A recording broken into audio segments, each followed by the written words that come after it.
Bill Murphy Show, Season 2, Episode 4. This podcast is made possible by an underwriting from Millennium Laser Eye Centers, a local partner and a national institution. Worth the trip from anywhere to beautiful Fort Lauderdale, Florida for your LASIK procedure from Dr. Corey Lesnar and his staff. Visit them at havelasik.com. Millennium Laser Eye Center. You won't believe your eyes. All right, now with the comfortable, welcoming, soft podcast introduction music out of the way, here's today's show.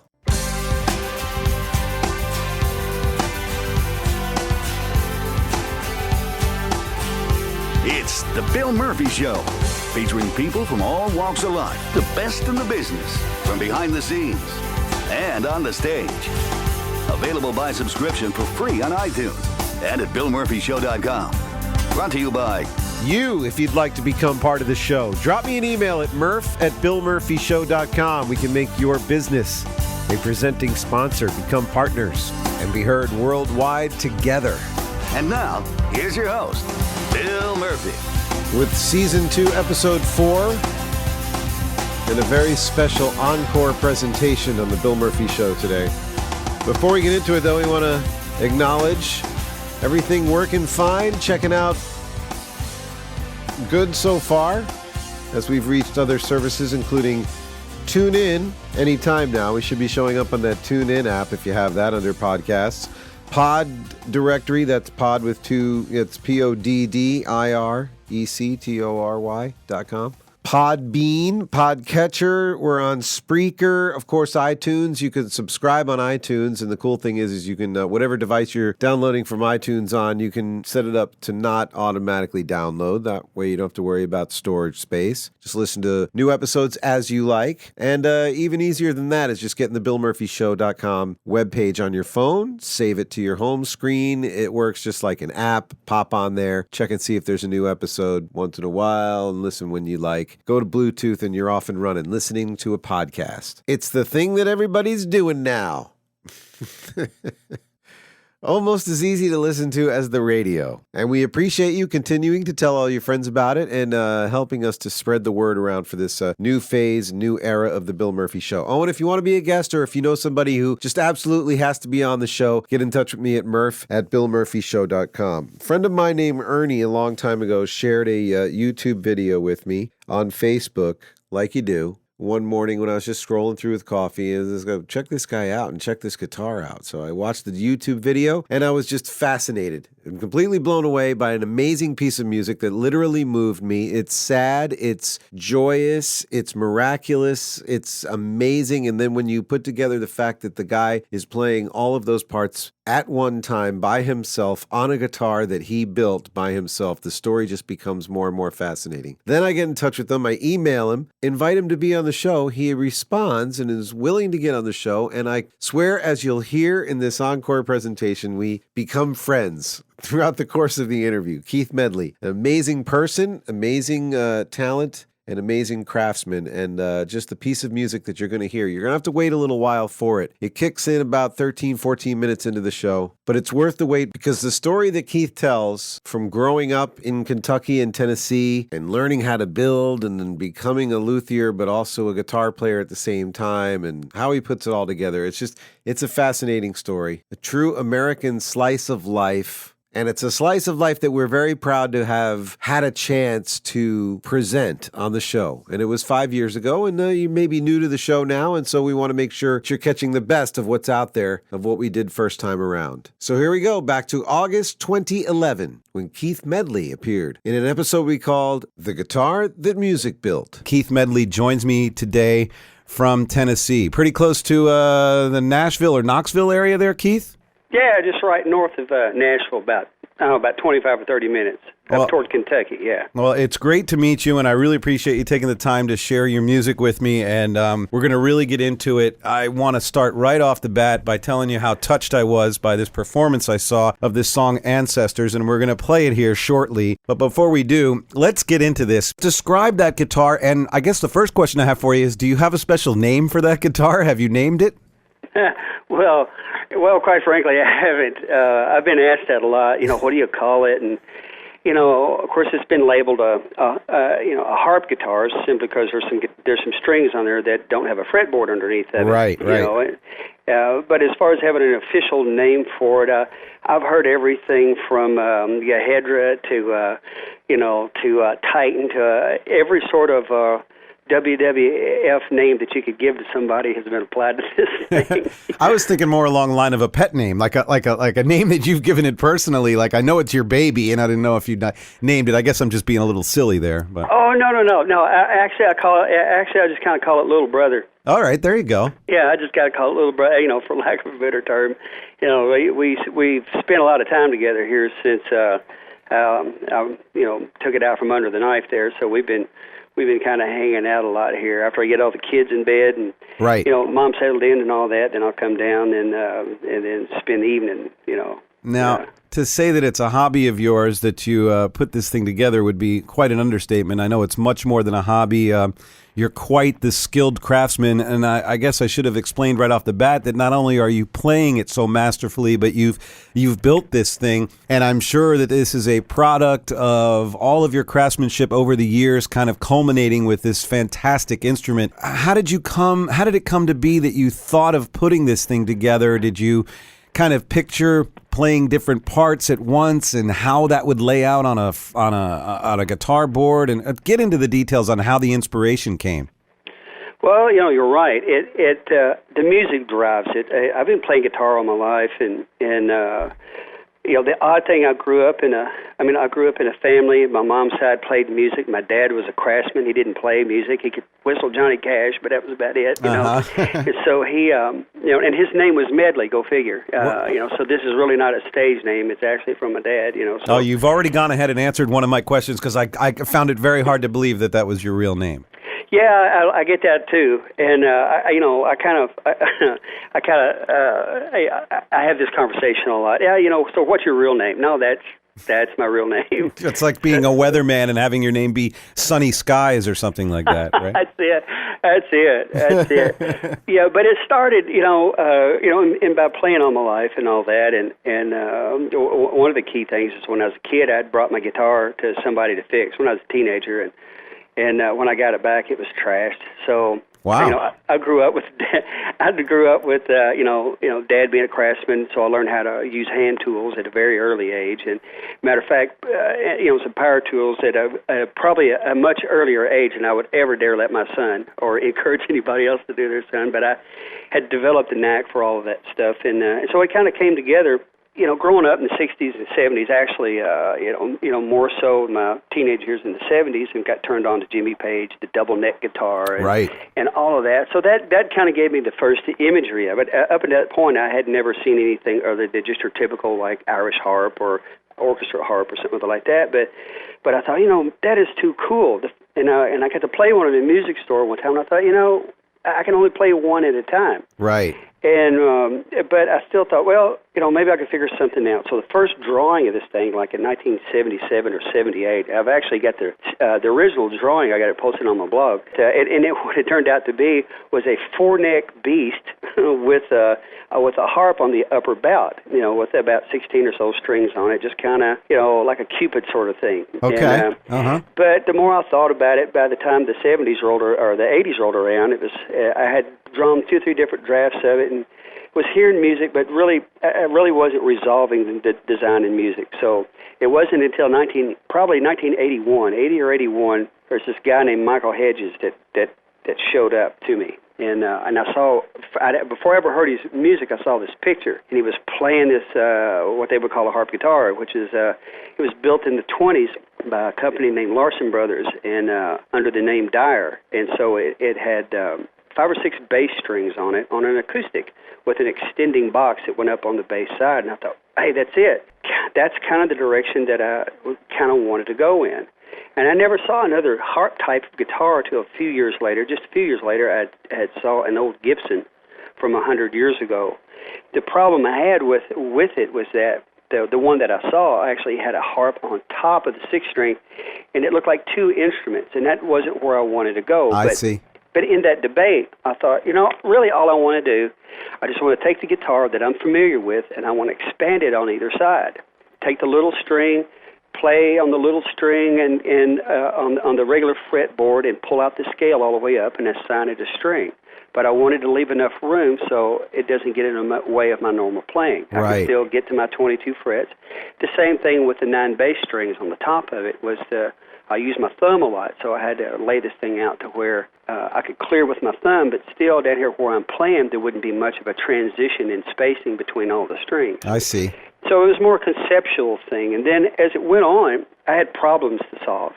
How in the world is this thing going to hold together if I put 600, 700, 800 pounds of string force on it? Things going to explode. And Absolutely. so I had a lot of engineering to. I say a lot. I just had to consider a lot on how I was going to brace this, and so I really didn't come back around to it. In the mid-'90s, you get married, have kids, and you get all caught up with all of that. But it's still around. But about 2004, on a rainy day, I kind of pulled the drawing back up, and I started messing with it some more. And a lot of people are fascinated with the suns. They are suns on the face, but those aren't inlaid.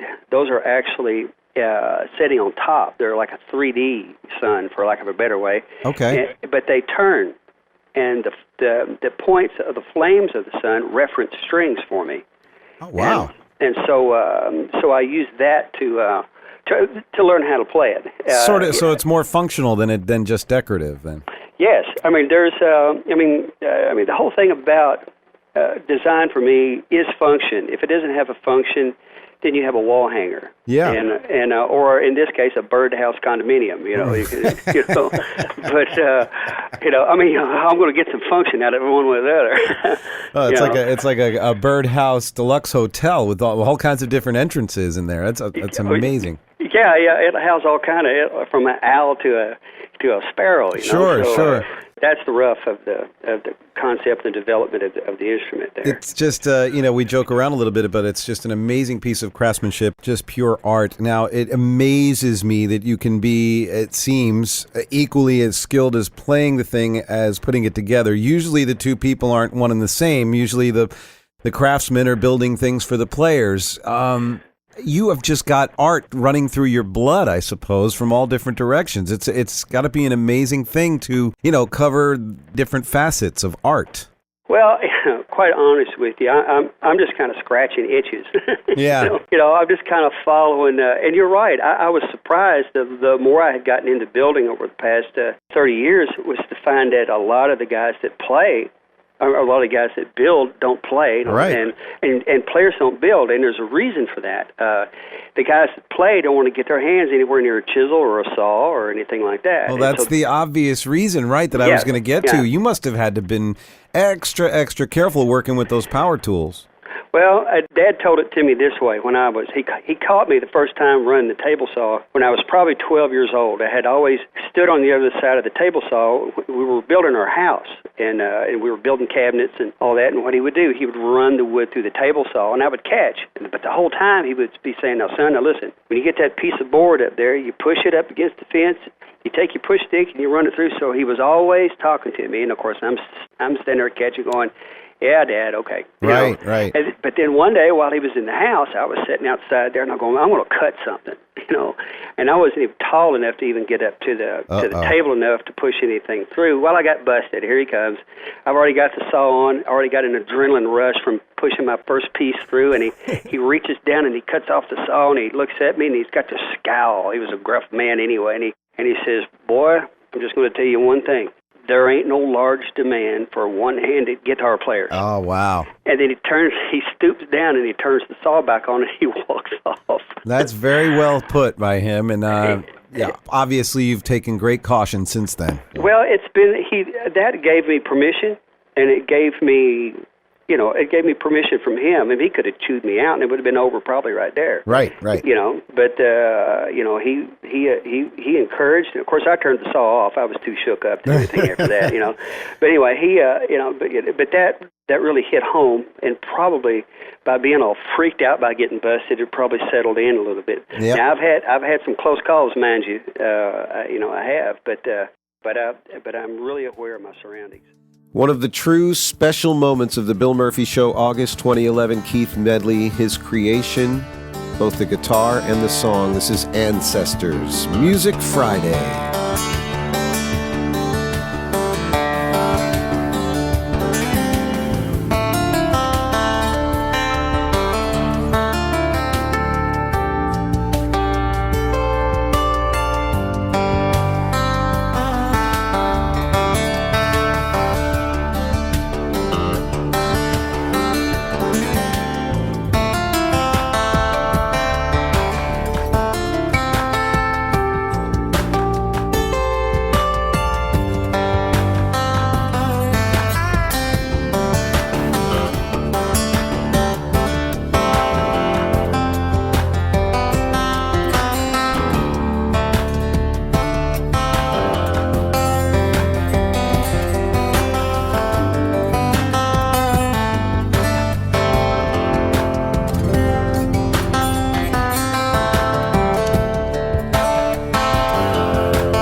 It's music like that that really makes me hope that a lot of you that are listening and subscribing on iTunes, take the trouble to hook up your computer to big speakers. I know not everyone has it hooked up in a studio like I do with great monitors, but if you have a chance to strap on headphones at least to listen to that, it is really worth it. It is such a beautiful piece of music, and I have a whole checklist of things after listening to it to ask you about, Keith. First of all, the sustain just amazes me on the two sections. And again, for those of you who can't see it, he's basically playing a standard 6-string neck in the middle, surrounded by a 9-string bass section above it with no frets, and I guess a harp section, for lack of a better description, at the bottom. At which, okay, well, let me do the math real quick. 9, 6, 15. So we got 12 strings at the bottom. Is that what it is? Yep. Okay, so what you'll do is you'll sprinkle in those notes and those chords just from where you're placing your fingers, but the fact that they really sustain over the notes that you're playing on the guitar just amazes me, that they don't go away, and it just speaks so much about your craftsmanship there. Are you getting the sustain that you wanted out of them when you built it and had it in your mind? Well, quite honestly, this whole thing has been a mystery from the beginning. I've never known what to expect. And to be quite honest with you, I built that guitar out of scrap wood. I mean, I built it out of some, it's nice wood, mind you. The wood that I had for it, I didn't want to use. I thought, I'm going to go ahead and do a proof of concept on this because, dadgummit, if I string this thing up and it explodes like a hot water heater going off on me, then, I'm going to lose my good wood. And so I thought, well, I'll go ahead and do the best I can with this. I mean, it turned out really nice, and everything worked out geometrically. Everything worked out structurally. Right. So I guess that answers the mystery of whether, when you're putting something together, if I use this type of wood on the edge of the body, then I'll get the right kind of sustain out of those strings on the bottom. So it was a lot of guesswork involved, is what you're saying. Well, yeah. I mean, there's a lot of intentional stuff that you can do, but you finally get down to the point where you got to put myth aside and assumption aside, and you just got to do it. You just got to build it, and you hope for the best. And like I said, I wasn't sure that it was going to turn out. I wasn't sure I was going to be able to play it. I had a pretty good idea on both, but I wasn't sure of that. And I told my wife, I said, I guess I'm going to start building this thing. She goes, well, how long is it going to take you? And I says, I don't know, probably a year, which means 2 years. Right. And it took 2 months. I started it 4 years ago in June, and by August, it was finished. It went together well. Right, and also just a dream come true for you that had spread over many, many years and decades for that matter. So it had to be quite rewarding. Now, a couple other things into the mechanics of it, of putting it together that I've kind of jotted down here. I'm wondering about the strings. I'm imagining, or I'm just assuming that the strings in the main part where the neck is are typical acoustic guitar strings, but did you have to build around what strings were available to you? In other words, the bass section and all that, or did you have to seek out custom-sized strings for that thing? Well, it's a combination of what's available acoustic-wise. Peter Diodario from Diodario Strings, he helped me out with that and provided me with some advice and some string information. And what I ended up deciding on was putting like a extremely heavy gauge on the sixth string, on the guitar itself, because what I'm trying to do, what I was really trying to do was blend tonally the treble strings and the sixth string and the bass. Right. Of course, the harp strings the treble strings kind of stand out a little bit because I got those really tight. And there's a reason why you get a lot of sustain out of that. But I got them so tight that they don't rumble sympathetic when I'm off of them. Right. Whereas the bass, another design function that I put in was, if you look at the guitar, the bridge, it tapers off and then ellipses away from the center of the guitar. And what that does, that matches the angle of my forearm, and I use my forearm to mute, so they're not like rumbling all the time. Wow. So much more going on than meets the eye there. Well, yeah. I mean, like I say, I've had plenty of thought. I haven't been in any hurry, and I know my own playing style. I'm a lazy.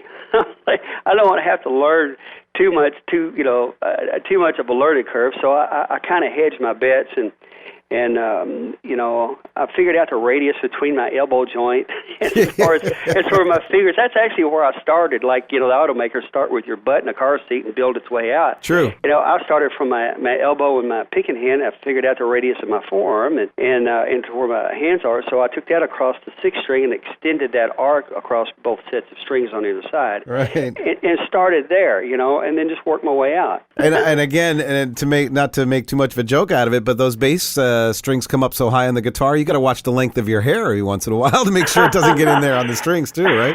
Yeah. Yeah, I got to be careful all that. The last thing we want is Moses caught up in the middle of all that mess.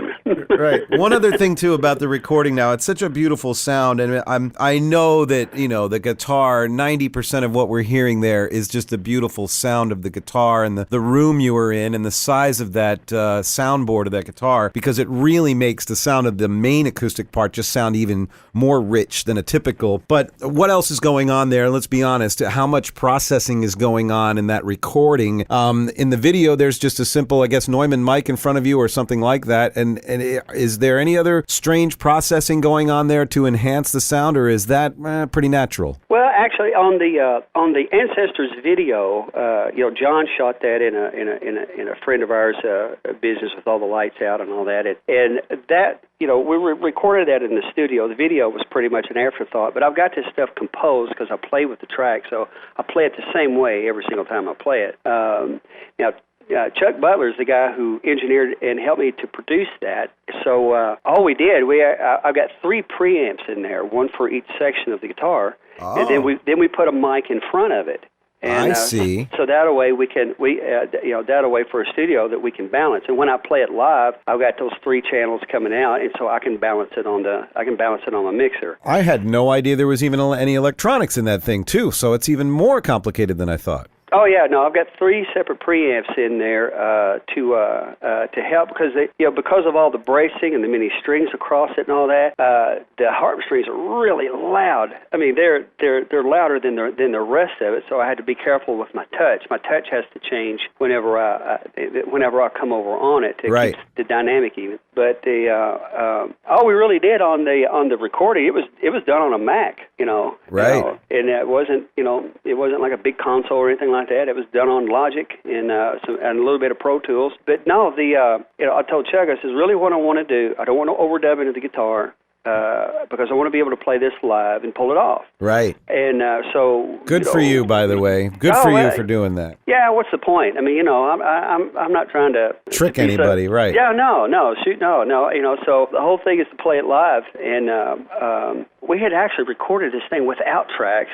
Just about the whole CD. It took us a year to do it, and then we were recording Jubilee off the CD, and I told him, I says, the click track is driving me crazy. Can we find something that's more tempo-wise with the groove of the song and the feel of the song? So we found this very African rhythm sort of thing that fit perfect. And after we got through doing it, we kind of looked at each other and go, okay, these things need tracks. Yeah. Because honestly, this is not about the guitar, and it's really not about me. This is about getting some music out that I've been carrying around for I don't know how long. And I just want the music. So, there's a lot of people going, well, he's really messing this up with the tracks. And, and maybe so. But one thing that I've come to realize is that it hasn't, by doing it with the tracks, it certainly hasn't isolated the audience to just guitar players. Sure. And so it's really broadened the audience here. Well, there's so much emotion there that it's not really, I know what you mean, it's not all about guitar. It's about the emotion that whole piece is emitting. And, as an engineer, I would want you to pass along my compliments to Chuck, because you guys created such an aura and a sound there on that recording in particular that I'm telling you, you could keep playing those same patterns over and over again, and I could listen to that track if it was 25 minutes long and never get sick of it. So.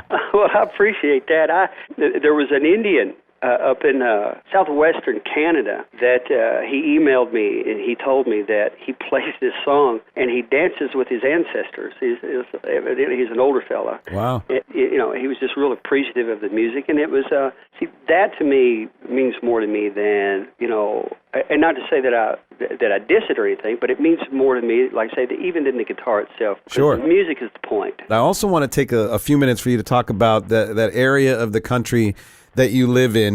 Tennessee just seems to be, to me, California's got L.A., New York has got New York, Texas has Austin, but Tennessee has just so many different pockets of music, and I know every time I dial the 615 area code, I'm going to get somebody with a lot of talent on the other end. So talk a little bit about your area. I know you're a native Kentuckian, but you eventually ended up in Tennessee. Does Tennessee just feel as musically magic as it seems to us folks that live elsewhere, Absolutely. I mean, there is a rich I mean, there's a rich history here. I mean, come on. I mean, we all know, the Grand Ole Opry. You've got players here that are phenomenal. The creative air here is it can be frightening. I mean, it really can. And and I moved down 2 months out of high school. I hitchhiked. I mean, I started from zero, and because of the draw and just the whole thought of opportunity. Of course, right. I didn't realize what all was. I mean, nobody can. You have your hopes, you have your dreams, but in your presumptions, but you really don't know how things are going to turn out and where you're going to go. Being down here, especially in the 70s when I moved down here in 76, that was it was awesome. I got to meet a lot of interesting, very, very cool, very talented, just good people, very nice people, friendly, approachable. There was no distance because of status or musical genre or anything like that. There was welcomeness, and that's pretty much how the spirit has been down here ever since. And it's a lot of mutual respect among the musicians in the area, too. I think it's very unique compared to other musical areas of the world. You got that right. It is very... And people here also understand that. And I'm talking about people not really in the music industry. I remember when I lived in Hendersonville, which is just a few miles from here, I'm going through, this has been about 20-something years ago, I was going through Kroger, the local supermarket, and I look up and there's Johnny Cash with a dozen eggs and a gallon of milk and 2 loaves of bread. Right. And he's walking up and he's in line, and everybody understands that this is their home. Yeah. And nobody's like flocking over them. And I mean, you'd see Seals and Crofts, at the gas station pumping gas. I mean, so it's, it's a very, that reason why I think a lot of them have moved here and have chosen to be home here is because there is an understanding of that, and they can let their hair down, they can be themselves, they can be the people that they are. And I tell you this, having never been to Tennessee, and it almost feels like a crime that I've never visited, at least. Shame on you. It is. It's a crying shame, as ingrained in the music as I am. But, I get all this feeling just from listening to the music, which is just, again, I use the word magical, and it just really is. Everything that comes out of there and the people that are bred there and how music is just part of the whole culture there is fascinating and something you all are obviously very proud of. So definitely very proud of. And I'm so glad after being here this long that it has maintained that. I mean, yes. It's taken changes, with digital music and with, the music industry getting hit just like everybody else during right. these times.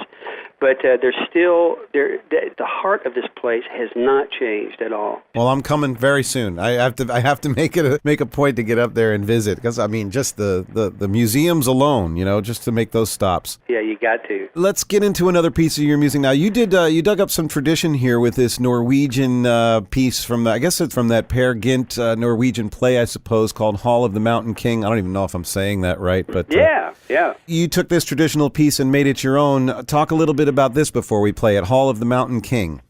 John Grimson is actually the guy that filmed both the Ancestors video and this video of Hall of the Mountain King. Okay. And we had started this crowd fundraiser program to raise money so I could document the building, the designing and the building of the next guitar, the next instrument. Well, we fell short of that, but that's okay. During the middle of all that, he goes, we need to do something that's public domain, something that's relevant, that people would click on and people would be interested in. He goes, you need to do Hall of the Mountain King. It was just in the movie Social Media. Oh, wow.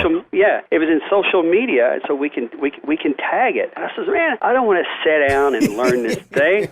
I go, that song drives me crazy. It's about a troll, and Peer Gynt getting caught by the king's daughter and drug up, and they're threatening to eat him, for Pete's sake. Wow. I says, I understand where you're coming from, but it took me about a month to warm up to the idea. And I said, okay. So I told the wife about it. She goes, well, what's it sound like? So I played her the song on the internet, and she just looked at me and goes, you got to be kidding me.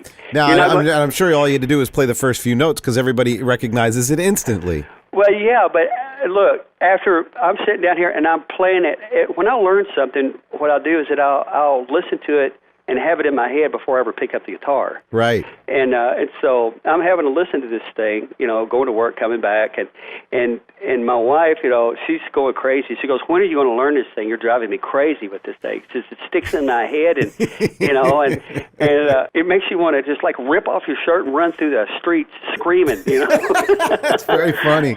And so I'm playing this thing over and over again in my head, and I finally get it, and I go, okay, this is one guitar. Yeah, it's got a few extra strings and all that, but I'm not going to be able to pull off an orchestra. But I went straight to the original score, not Trent Reznor's. He's the one that did it on the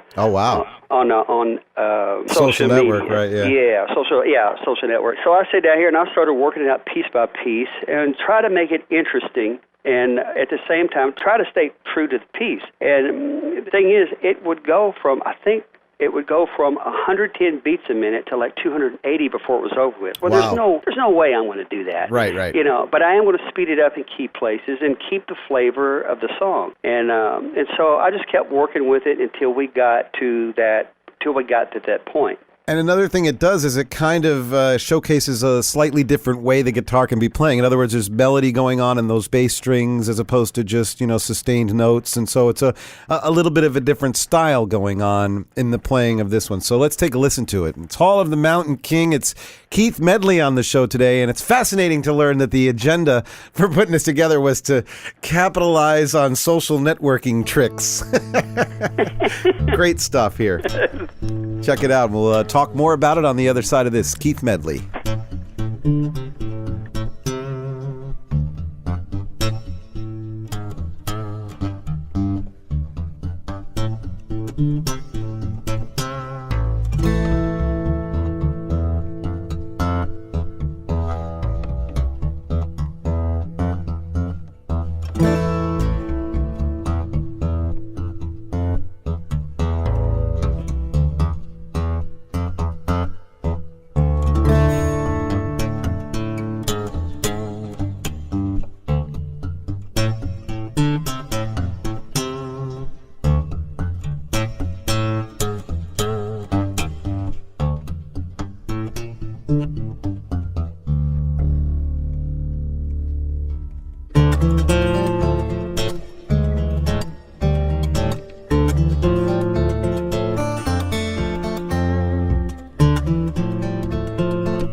How about that? Keith Medley and Hall of the Mountain King.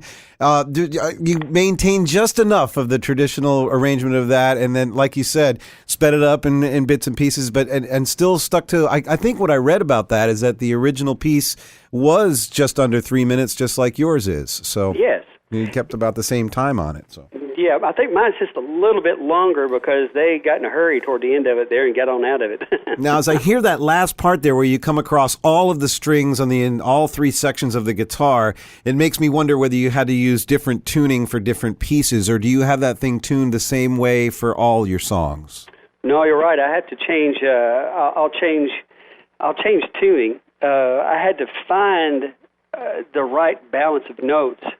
There, matter of fact, there were places in there where I had to incorporate, the treble string and fretting up on the neck on the little string to make up for the notes. Wow. That the harp doesn't have. Wow. And so I fill in the notes that way on some of the melody because it doesn't all drop into that key. Wow, which really proves that you did match them up tonally, the two sections, because when you're doing that, you're actually disguising one of your guitar strings as a harp string. So exactly, but right. The tonality of that small string, the further up your neck it goes, the more harp-like it becomes, even on a normal guitar. Sure.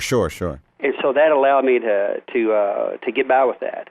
Now, how difficult is it to keep this guitar in tune? I mean, are you that great of a craftsman that you built this thing that it stays in tune no matter what? It stays in tune. That's awesome. Honestly, the first job I did with it, I did a wedding out in Colorado Springs. 38 degrees. It was nasty. It had been raining that day, and it was outside under an awning. Uh-oh.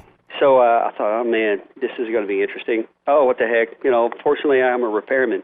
Right. Now that's true. Right. So I thought, okay, I'm just going to go for it here. So I went ahead and tuned it, and I set it out, let it acclimate to the temperature for up against the wall for like an hour. And then I fine-tuned it, and that sucker didn't move the whole time. Wow. And all throughout the wedding. I tuned it at the end of it. It was minimum movement on the bass strings, actually. That was really the only place it showed up. But it holds tune. No, it holds tune fine.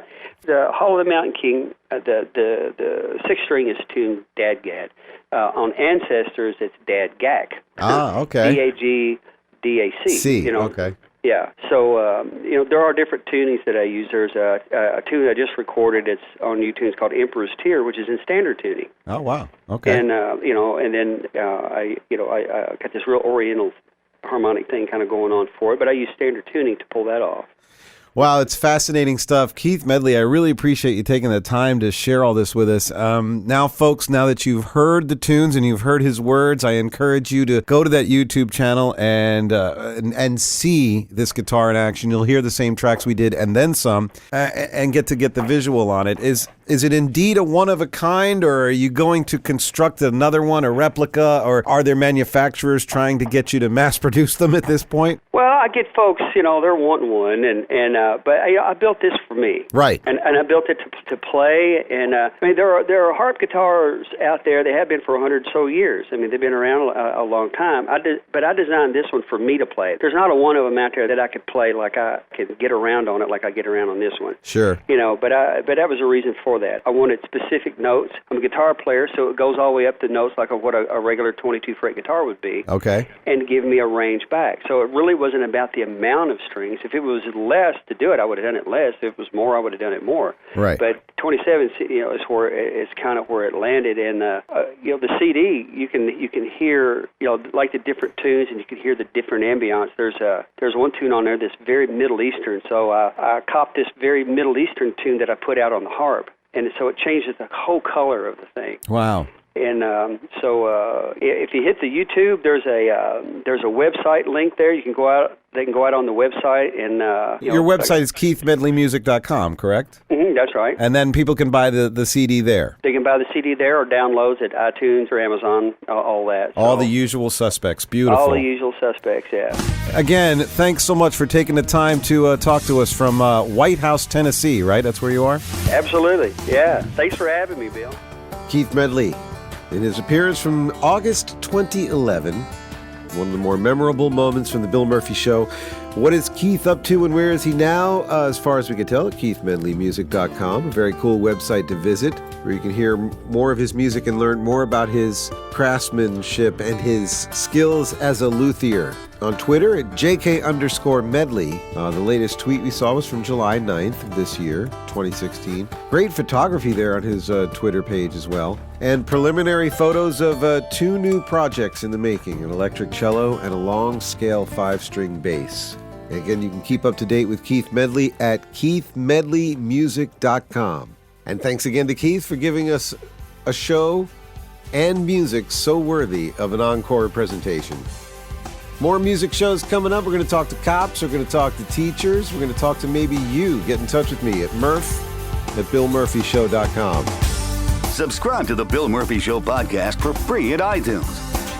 You can post comments about today's show, listen to archived episodes, and like the show on Facebook by visiting BillMurphyShow.com. A presentation of Bill Murphy Productions.